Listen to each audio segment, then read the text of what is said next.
Hello again, and welcome back to another day of our Colorvent calendar.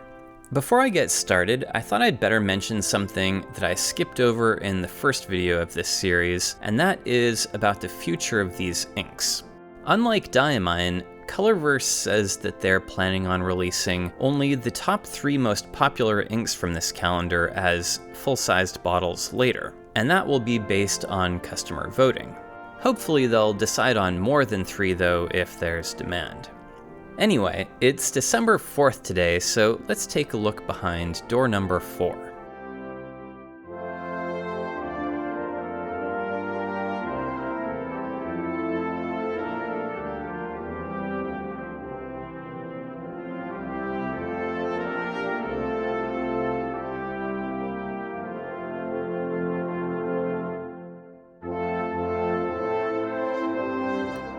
This one is called Sailing Stones, and the inside of the door says, Sailing Stones is a color inspired by the phenomenon of sailing stones, rocks that seem to move on their own. This looks like a brown ink, and again, it's a standard ink. There's no glitter in there.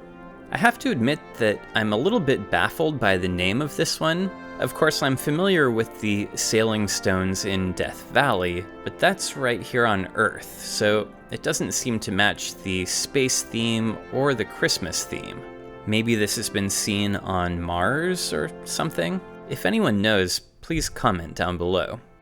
Getting back on track here, I'm going to swatch this ink on the same 3 papers again, my Coloring, Aeroful, and Midori.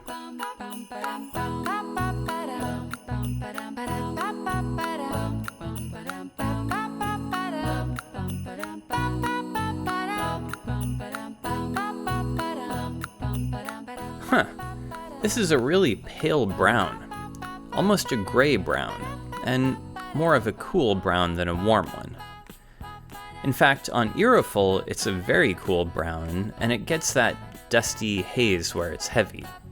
But it looks more like a medium brown on the warmer Midori paper. It's still pretty thin though. I have several brown inks that are in the same color range as this one, although most of them are not as pale. This Gerbant ink, Cacao do Brazil, is very similarly pale but cooler, more purple I think. And this Nagasaki BK Gray Sunset is more red. This Sailor exclusive from Office Vendor is in the right color range but darker. And the same thing is true of this Mitsuo ink. And Diamine Walnut is much darker and a little warmer. Anytime I see an ink that looks this pale at first, I assume that it's going to produce really strong shading. And there is definitely some shading with this one, but not as much as the Edge of Night, for example.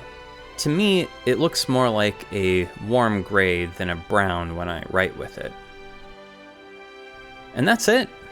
It's finally really starting to feel like Christmas is in the air around here. I hope that you're all staying warm and cozy out there, or having some fun playing in the snow. I hope I can get back out into the mountains this weekend. Merry Christmas, everyone, and I'll see you back here again tomorrow with another new bottle of ink.